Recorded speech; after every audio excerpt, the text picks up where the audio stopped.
So, over the weekend, we got a little bit of bad news here in the gaming industry from a developer that is pretty well regarded and loved even by fans. Over the weekend, the announcement was made that Telltale Games, the creators behind things like Minecraft Story Mode, Batman Telltale, and The Walking Dead, Wolf Among Us, to name a few, are going to be shutting down their studio, essentially. They said that they will be committing to keeping a small staff on hand to complete obligations, apparently to the board that they said that they had, as well as to finish up any prior obligations. However, overall, it is looking like this studio is going to be closing down. Now, that's incredibly upsetting for me for a number of reasons. So I actually just completed the Batman Telltale game. I had completed the original Season 1 a while ago, but I had just gotten around to actually really sitting down and playing Season 2. And my goodness, what an amazing time Season 2 had been. One of the things that I was commemorating Telltale on was their ability to tell a great story. And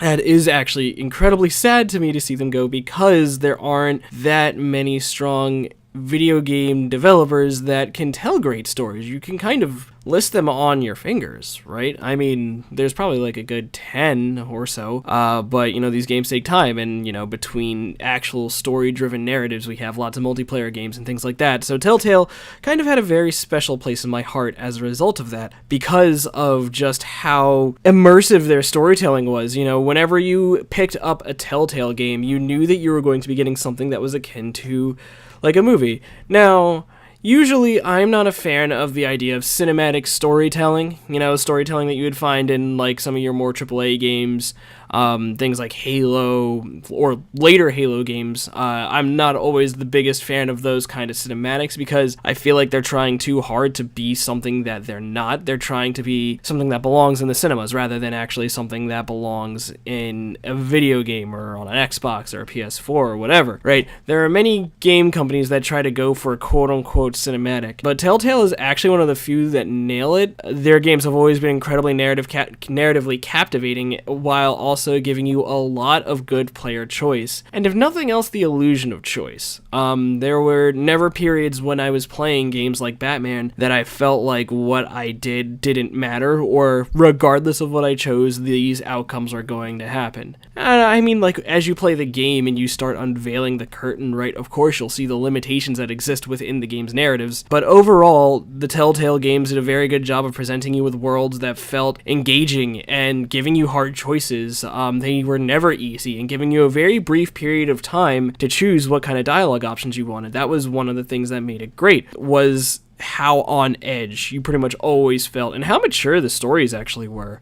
Like I said, the actual writing of Telltale games was pretty much always superb, and there's still so many that I want to play that I haven't gotten around to, like Guardians of the Galaxy and The Wolf Among Us even The Wolf Among Us, I was told, is just absolutely fantastic, and as a tribute to them, I'll probably end up playing it at some point, just kind of to be like, hey, awesome, thank you. But, yeah, I mean, ultimately now Telltale is shutting down, and it's quite, it's quite disappointing, right? We don't have, again, a lot of storytelling developers that focus on narrative-driven stuff, so whenever we lose one, it's definitely a hit as someone who loves story-based video games. It's a brutal industry, right? Whenever you look at the video game industry as a whole, there's always layoffs all across the board, right? And you're either getting laid off or you're contracted, and I really hope that the people over at Telltale are able to get their hands on, new positions and, stabilize their families again and everything it is that they have to do to survive, because these are a really talented group of people. Now, why did Telltale actually shut down? There are a lot of articles that are discussing it, of course, but in short, this is an incredibly SparkNotes version of the actual reason, but, to give you an idea, the game studio, I feel like, bit off more than it was able to chew. They signed a ton of contract deals, including one for Netflix's show. Oh gosh, what's it called? Stranger Things. They had gotten the license to Stranger Things. They were supposed to do Batman.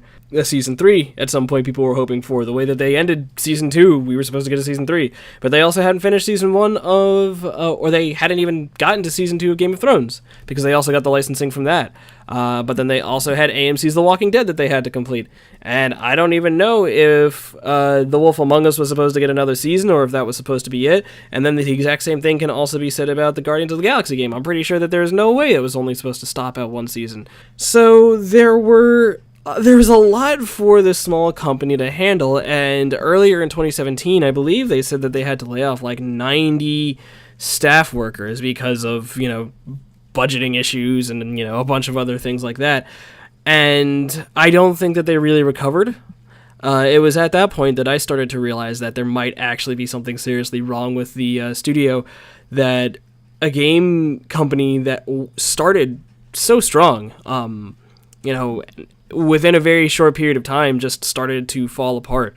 Their engine was buggy, their games horribly optimized for both console and for PC. I remember playing Batman on the consoles and being like, this looks terrible. No anti-aliasing at all. It was choppy, it looked bad, it was a mess. And there were just a lot of limitations with that. So there were all those issues going on within the company. People complaining about the engine, like I said, them just being overworked and just grueling crunch time hours. I can only imagine about how difficult it would have been to try to condense all of that work on a small staff. Telltale wasn't huge. They had a decent-sized team, but they were nothing, amazing, right? They weren't an EA or anything like that. And so, yeah, it's just, it's really sad to see it go, and, game devs taking on more than they can handle and not focusing on completing their original works. Because, I'm not an expert, right? I know a lot about the industry, but it doesn't take a rocket scientist to realize that it's hard. It's hard to do multiple projects at once like that, right? Like, could you imagine if a studio like, say, CD Projekt Red, I mean, they were working on Cyberpunk at the same time as The Witcher 3, but The Witcher 3 was primarily their main game. Could you imagine if Rocksteady was working on multiple games at once? Or BioWare, BioWare does. And you saw how that went, right? With something like, say, Mass Effect Andromeda. It doesn't turn out good, right? So, and that's for 2 games, right? Imagine what happens when you have like 5 or 6 different projects that you have to complete. So, yeah, real upsetting. I remember when Telltale really came on the mark, I was working in GameStop at the time, and one of the conversations that I remember having was this company did something really, really well, and it made a statement again to the game industry by saying, "Hey, look, there is a place for point-and-click adventure games, for one, and also saying, hey, look, narrative-based games aren't dead." In a industry that is obsessed with online connectivity at all times, and admittedly, Telltale did have some, but it was just like for stat tracking, right? Who picked what? But for an industry that is pretty much dominated by multiplayer games, to have a company like Telltale come out of seemingly nowhere, right? Pretty much an indie company, and make a Walking Dead game that won Game of the Year over some of the biggest names in gaming, actually. They came out of nowhere, essentially, and just blew everybody's minds. And it was really cool, right? And it gave hope for me as a gamer who likes single-player focused games. It gave me hope that we would be seeing more of this, right? It would show the rest of the industry, the rest of the AAA industry, that there is a place for games that have strong narratives, and, not to treat your writers like shit, and to make sure that, you put as much effort into, say, something like the single player as you do the multiplayer, because there's still a serious market for that. And Telltale made that mark. It's of course, it's left a legacy now, and probably some shoes to fill, because I know that there are people who just really love Telltale style games, right? And now there's not enough of them out there to support that niche genre, the point and click adventure genre, and so on and so forth. So, yeah, it was just a little bit of an update. I don't want to ramble on too long about this. This is kind of just a acknowledgement, and I feel for you, Telltale.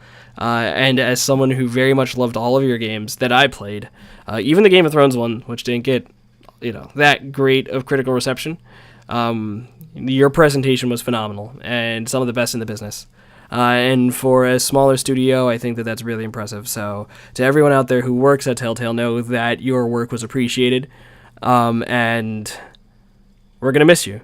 Right? The game industry is a little more lonely without you guys, and I hope that you all find work soon.